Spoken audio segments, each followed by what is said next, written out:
नमस्कार दोस्तों, एक बार फिर से स्वागत है आपका अपने यूट्यूब चैनल फ्री स्टडी पर। आज की वीडियो में हम बात करने वाले हैं एक और मोस्ट इम्पॉर्टेंट क्वेश्चन के ऊपर। ये 5वीं वीडियो होने वाली है आज के अंदर। तो आपका कल जैसा कि एग्ज़ाम है, तो विश्व इतिहास को परिभाषित करें।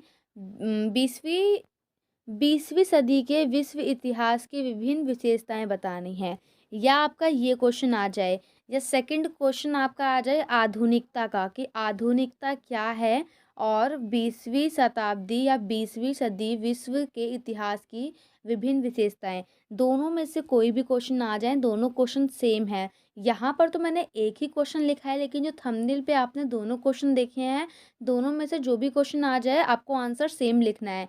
सबसे पहले देखिए, आपको यहाँ पर लिखना है कि 20वीं सदी की शुरुआत 1 जनवरी 1901 से शुरू हुई और 31 दिसंबर 2000 को समाप्त हुई। इस सदी में विज्ञान के नए मॉडल, युद्ध, संचार, मनोरंजन, कला के नए रूप सामने आए, और नए नए विचार भी सामने आए, या नई नई विचारधाराएं भी सामने आई। इसके बाद जो आपको अपने अकॉर्डिंग जो सही लगे आप वो लिख सकते हैं।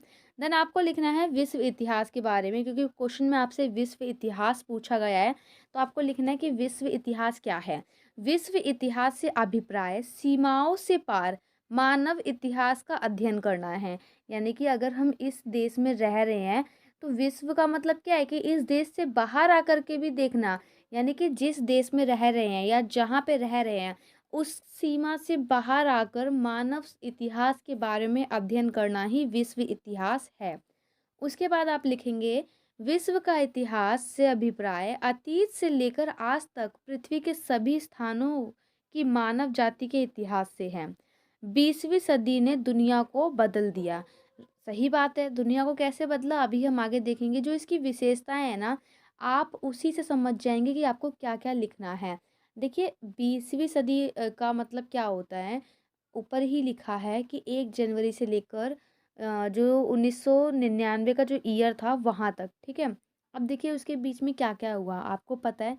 फर्स्ट वर्ल्ड वॉर हुआ, सेकेंड वर्ल्ड वॉर हुआ, शीत युद्ध हुआ, औद्योगिकीकरण हुआ, उसी बीच हमारा देश भी आज़ाद हुआ, और बहुत सारे देश आज़ाद हुए, बहुत सारी छोटी छोटी लड़ाइयाँ भी हुई, काफ़ी सारी चीज़ें हुई। तो इसके अंदर हमें यही लिखना है कि 20वीं सदी की क्या क्या विशेषताएं हैं। तो राष्ट्रवाद की जो विचारधारा है वो लोगों के मन में आई। इसको आप अपने आप लिख सकते हैं अपने शब्दों में, ठीक है। अभी मैं इसलिए बता रही हूँ क्योंकि आपके पास बहुत कम टाइम है, और मैं यहाँ पे सिर्फ पॉइंट और कीवर्ड बता रही हूँ ताकि आप एग्ज़ाम में अपने अकॉर्डिंग लिख पाओ। सेकंड आपको लिखना है लोकतंत्र का विकास हुआ और तानाशाही की समाप्ति हुई, तानाशाही की समाप्ति हुई, ठीक है।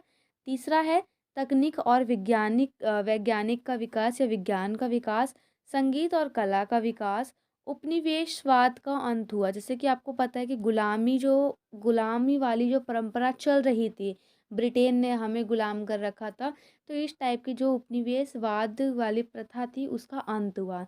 और औरतों की स्थिति में भी काफ़ी ज़्यादा बदलाव आया, उन्हें स्वतंत्रता मिली, उन्हें अधिकार मिला वोट देने का। और जो जो भी पर्दा प्रथा थी या जो भी बहुत सारी ऐसी कुरीतियाँ थी समाज की, वो धीरे धीरे ख़त्म हुई। खेल कूद को बढ़ावा मिला। वैश्वीकरण भी आपको पता है 1900 के दौर में ही आई थी, एलपीजी की नीति, आप ये भी लिख सकते हैं। अंतर्राष्ट्रीय संगठन का गठन हुआ, जैसे कि यूएनओ का, इन सब का गठन कब हुआ है, इसी सदी में हुआ है। इस मतलब जिसमें हम हैं उसमें नहीं, हमसे एक साल कह रही हूँ, हमसे जो पीछे वाली सदी है वो। क्योंकि ये जो सदी चल रही है 21वीं चल रही है, जो कब से चालू हुई है 1 जनवरी से स्टार्ट हुई है, और ये ख़त्म होगी अभी तो देखो 2023 चल रहा है, 24-25 कर करके पूरा 2099 जो भी है वहाँ तक आएगा, तब चलेगा, ठीक है। तो ये हम पढ़ रहे हैं 20वीं सदी, अभी इससे पहले वाली सदी, ठीक है।